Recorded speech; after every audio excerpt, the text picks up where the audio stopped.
There is a belief that quietly controls the lives of most people. They wait to feel ready before they begin. They wait for confidence before they act. They wait for inspiration before they commit. And while they continue waiting, the life they intended to build slowly moves farther away. The warriors of ancient Japan recognized a danger hidden inside this way of thinking. Miyamoto Musashi never trusted passing emotion to guide permanent action. He understood that the mind changes like weather. Some days it is clear, some days it is clouded. A warrior who depends upon favorable weather will abandon his path the moment the storm arrives. This is the story of a man named Kaito, and it is the story of how he discovered that the greatest obstacle in his life was never a lack of motivation. It was the belief that motivation was supposed to come first. Chapter 1. The Waiting Habit. Kaito believed he lacked discipline. Every few weeks, he would feel a surge of determination. He would organize his plans, promise himself that everything would change, and begin working with remarkable intensity. For a short time, he felt unstoppable. Then the feeling disappeared. The work remained, but the excitement vanished. The routine became ordinary. Progress slowed. What had once felt meaningful now felt heavy. Eventually, he convinced himself that he had simply lost motivation. And with that conclusion came another beginning, postponed until some future day. This cycle repeated so often that he began accepting it as part of his personality. He believed some people naturally possessed discipline, while others were forever dependent upon inspiration. The samurai would have challenged this belief immediately.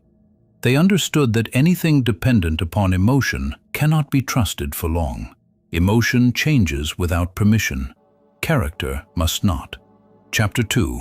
The Lesson of Musashi. While studying the writings attributed to Miyamoto Musashi, Kaito noticed something unexpected. Musashi rarely spoke about enthusiasm. He rarely celebrated emotional intensity. Instead, he returned repeatedly to clarity, repetition, and direct action. The lesson seemed almost too simple. A warrior does not ask whether he feels prepared today. He asks only what the present moment requires. If training is required, he trains. If observation is required, he observes. If action is required, he acts. At first, Kaito found this difficult to accept. He had always imagined discipline as the product of extraordinary determination.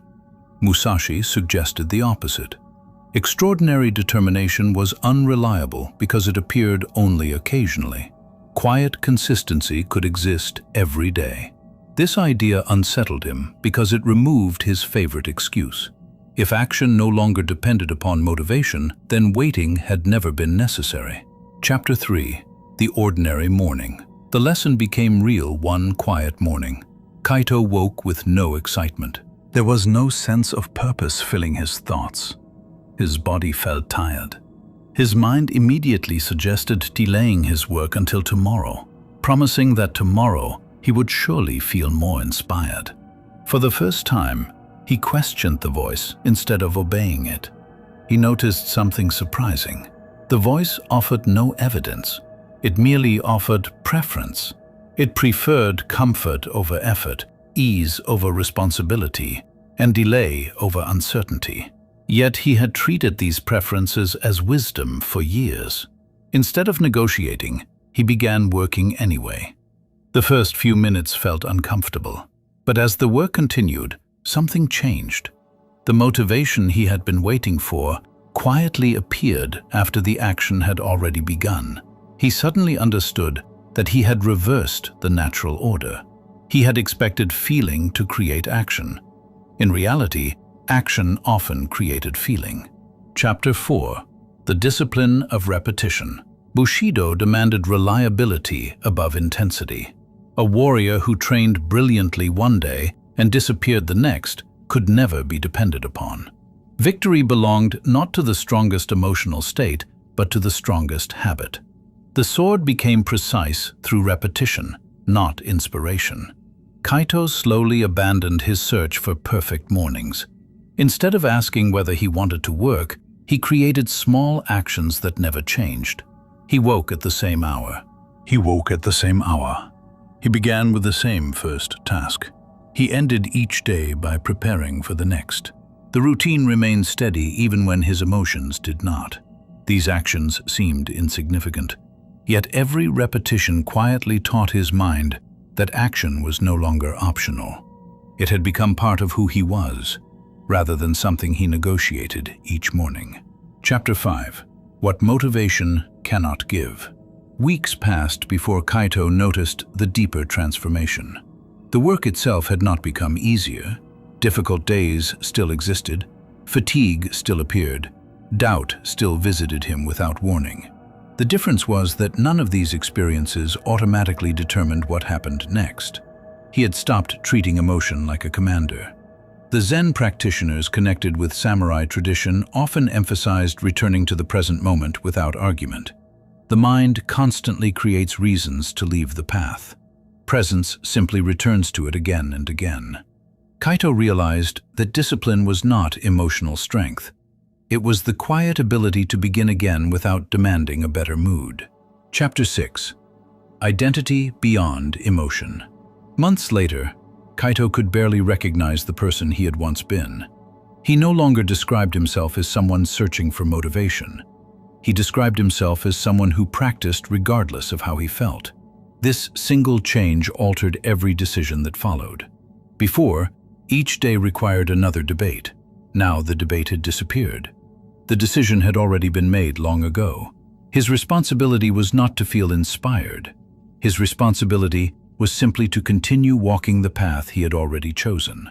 The samurai understood this deeply. Identity is built through repeated action. Every completed responsibility becomes another quiet statement about who you are. Eventually, discipline no longer feels like effort because it has become your nature. Conclusion: when motivation fails. Motivation is not your enemy. It is simply too temporary to carry the weight of a meaningful life. The ancient warriors never expected inspiration to remain with them forever. They expected uncertainty, fatigue, boredom, and discomfort to appear regularly.